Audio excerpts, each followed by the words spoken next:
هیچێت نیشتیمانی یەکێکە لەو هێزانەی کە لەگەڵ پارتی دیموکراتی کوردستان لە سەرەتایی دروستکردنی ئەم هەرێمە اعتیبار دەکرێن بە معماری دروستکردنی ئەو هەرێمە.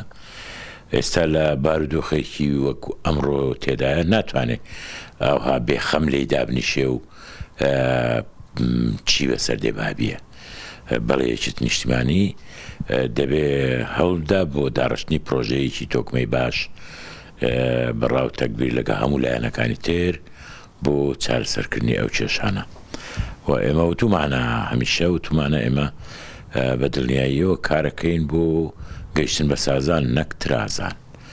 بۆ گەیشتن بە سازان دەبێ هەوڵدەی بەشێک لە چارەسەر و دەبێت نا ئەو دوو بۆ چوونە تندڕەوانەی کە هەیە نابێ هیچ یەکێکیان لەمانە تەبەنی بکە. دەبێ هەوڵدەی خەتێکی سێمی ڕاست کە بتوانێت بارودۆخی هەرێمی کوردستان بێنێتەوە سەر شارڕێگایی بەرژەوەندی گەل و منتیقی.